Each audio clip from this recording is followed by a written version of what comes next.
we have all received a wonderful gift. This gift has about 365 jewels, each studded with 3,600 wonderful seconds to make a beautiful necklace that God has prepared for us. There are so many wonderful, astonishing things all around us. It is said that when God was making the world, some angels stood and looked on. One of them said, "How are you making it?" The second said, "Why are you making it?" The third said, "How much is it worth?" The fourth asked God, "Have you paid your taxes on it?" And the fifth looked on with sheer delight. The first one who said, "How are you making it?" was an engineer. The second who asked God, "Why is it being created?" was the philosopher. The third who said, "How much would it be worth?" was the real estate agent. The fourth who said, "Have you paid your taxes?" he was the government, the IRS, the income tax agent. And the fifth was the devotee who applauded the glory of God. And that glory is visible in the 7 colors of the rainbow and the beautiful plumes of the peacock and the grandeur of the mountains, the gravity of the ocean, and the fluidity of the air that flows by, and a million other things. When we turn our attention to what is amazing and miraculous in this world, we naturally push out negativity from our mind. And we are inclined to optimism, to hope, and positivity. It is said that what we have received from God is His gift to us. And what we make of it will be our gift to Him. So what is the best gift we can offer to God? To fulfill the purpose for which He has created us, and which is to reach the ultimate perfection. All of us naturally love virtues. Nobody needs to be taught that kindness is a virtue, that generosity is a virtue, that equanimity, courage, inner strength are all glorious qualities. We all intuitively love them because these are the virtues of God Himself. Our Creator has fitted an auto script within us, which is telling us, I need to move further ahead. I need to become better at what I am. I need to do better in my work. And I need to reach where I am not as yet. So this quest is going on. And every day is an opportunity that we get from God. But the New Year Day is a very special opportunity. You may say that, Swamiji, all days are alike. What is so great about the New Year Day? They are all alike, but our intellect, when it decides that something is special, it picks up the motivation to exert itself. That is why you find temples being made on the tops of hills. Because people feel when they have climbed the hill, they feel, yes, there must be something really special about it here. And when the intellect decides, it gets the benefit. So the New Year Day is a natural nodal point where you have an opportunity to release the past, derive the lessons learned from it, but then to do a control, select all, and delete, and to re-envision the future. And then in the present, to rededicate yourself to living your life in the here and the now. So we are at a point where we are wishing goodbye to 365 days of the previous year. And we are welcoming into our life 365 days.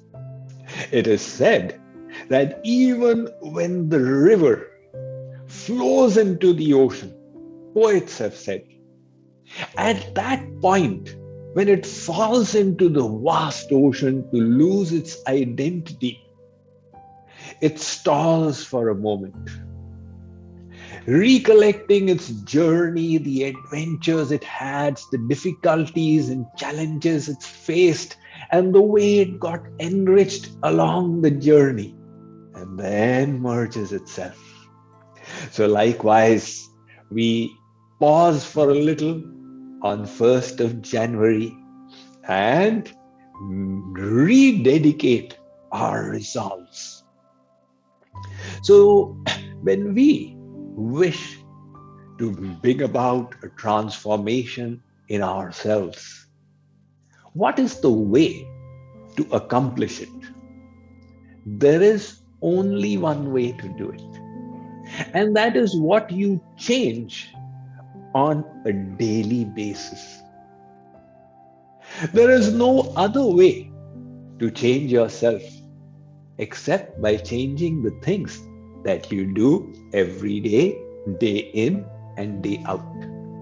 Now we make a little change there, and it keeps multiplying day after day after day until it makes a huge difference. When we look at the saints, Sudas, Tulsidas, Mirabai, and we find such noble, sublime qualities in them, the infinite tolerance they had, their equanimity in the face of difficulties and hardships, and the immense treasure of divine love for God that filled their hearts, we wonder, how did they become like this? Well, the fact is, every expert devotee was a novice one day, and then brought about changes 1% at a time. Every teacher was a student one day. Every winner started off as a loser. Every expert began as a beginner. The Buddha, when people would say, how did you become like this? He would say, 40 lifetimes ago, I was just like you. The point he was making was that this is a journey. And just because we have got defects today doesn't mean that we should lose hope. We must always be optimistic for the future. We must always set our goals high, because that is what God wants. And then we have to strive for it. This human form has got a paradox in it. Like, for example, we have our feet on the earth and our head in the sky. In fact, we are the only species on this planet that have a vertical spinal cord. The others are either like this, or even like this, or like this. But we humans, we stand erect. So we have our feet on the earth and our head in the heavens. Likewise is the state of the human personality. We are weighed down by the base instincts, by the animalistic nature and tendencies. And yet deep within us, we aspire to become kind and generous and truthful, dedicated, courageous, noble. That is the godly aspiration. Now remember, we set our goals high, and how do we go about achieving them? The way forward is practice, practice, and more practice. This word practice doesn't have any alternatives to it. The more we practice, the better we become. And that is the way anybody achieved mastery in any field. Of course, in practice, there's a difference between just humdum repetition and deliberate practice. When you do deliberate practice, every time you are thinking, what are the defects? How do I improve on them? And that deliberate practice keeps on pushing us forth higher and higher. The obstacle in the way of practice. See, practice is such a simple thing. Physically, we know whatever we did, whatever we mastered was through physical practice. But mental practice is immensely more transformative. Let's say you wish to practice to be humble. You have heard from the scriptures and the gurus that humbleness is the noble virtue. What do? How do you bring about humbleness? You bring the humble thoughts in your mind again and again and again and again. And slowly that will become the state of your mind. And there are others who did reverse practice. They practiced prior thoughts of pride and they became conceited. So mental practice is such an effective thing. Then what comes in the way of this practice? It is our aversion to tolerating pain. That practice requires a little austerity. It requires undergoing inconvenience. And our mind dislikes that. The mind wants enjoyment and wants to run away from difficulties. But the fact is, pain is not necessarily a bad thing. Whatever we achieved in life was by bearing pain. When we were little children and we wanted good grades in school, we studied hard. Even though it was painful, we knew we'll have to do it, for that's the only way to get good marks. And then when you wanted a good college admission, again you bore the pain of dedicating yourself to the process. When you wanted to progress in your career, again it was an austerity to achieve the success you wanted. Likewise, if you want good health, bear the pain of exercise.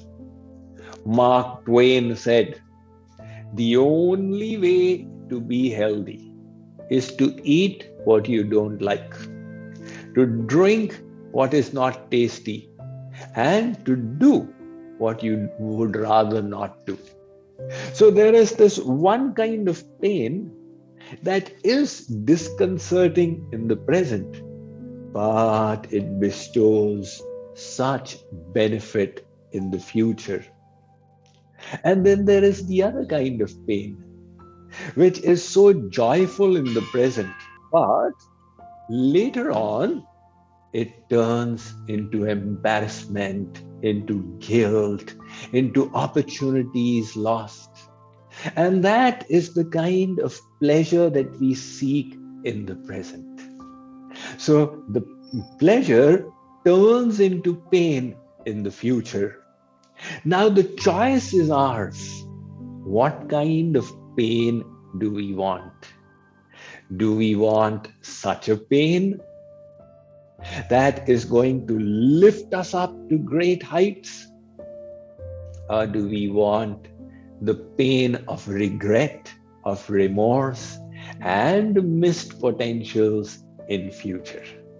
So, if we really wish to effect the transformation that we want, we must then fill our intellect with inspiration, which the New Year day affords so much of. We all get inspired on New Year day and make our resolves. But then, once the intellect decides, after that, it's a question of making the mind conform to it. That is the biggest gap of the world. What is this biggest gap?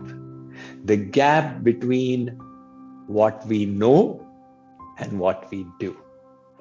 The gap between our knowledge and our behavior. And why is this? How can this gap be erased?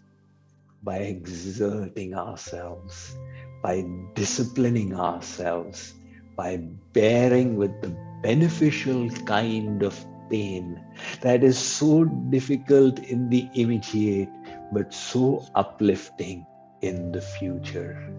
So we have this opportunity yet again to rededicate ourselves to this path on which we have been traveling since endless lifetimes, and to now close in on that final lap and reach the supreme destination.